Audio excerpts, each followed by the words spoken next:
اعتکاف جی یہ بھی اللہ تعالیٰ کی نعمتوں میں سے ایک نعمت ہے کہ رب اپنے محبوب دے غلاموں نو کہہ دوے کہ تسی آ کے 10 دن میرے گھر رہ لو۔ یہ اصول ہے جی، جس سے محبت ہو بندہ اسی کو اپنے گھر بلاتا ہے۔ نبی پاک صلی اللہ تعالیٰ علیہ وآلہ وسلم نے مدینہ منورہ میں ہر سال جو ہے وہ اعتکاف فرمایا ہے۔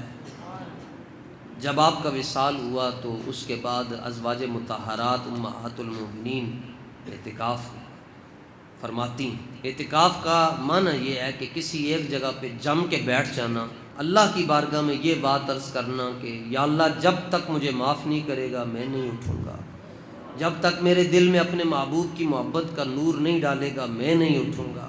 اب یہ آگے کوئی دنیا دار کی یہ نشانی ہوتی ہے کہ وہ کسی کو کہتا ہے کہ میں فلانے دیاں لکیراں کڑا کے رکھاں گا، فلانے دیاں لکیراں نہ کڑائیاں تو میرا نام بدل چھڈی۔ ادھر رحمان اور رحیم ہے، کہتا ہے میرے فرشتوں دیکھنا پھر اگر میں نے اپنے بندے کو نہ معاف کیا پھر میں رحمان اور رحیم تو نہ ہونا۔ تو میں رحمان اور رحیم ہوں، لہٰذا میرا بندہ اپنا ناک وہ رکھ چکا ہے اور مجھے بار بار کہہ رہا ہے یا اللہ مجھے معاف کر دے، معاف کر دے، معاف۔ دیکھو نا، تم کہتے تھے کہ نہ بنانا، وہ فساد کرے گا، تم کہتے تھے فساد کرے گا، دیکھو مجھ سے معافی مانگ رہے ہیں، میں نے معاف کر دیا، معاف کر دیا۔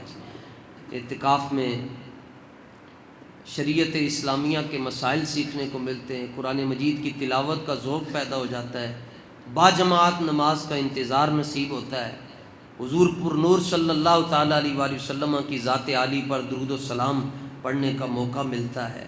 اور پھر ہمارے ہاں جو اعتکاف ہو رہا ہے اس کی الحمدللہ یہ خصوصیت ہے کہ جہاں عبادات کے مسائل پر گفتگو ہوتی ہے وہاں انشاءاللہ روزانہ ناموس رسالت اور ختم نبوت پر بھی گفتگو ہوا کرے گی۔ سرکار دو عالم نور مجسم صلی اللہ تعالیٰ علیہ وآلہ وسلم کے مقام اور آپ کے نظام کی باتیں ہوا کریں گی۔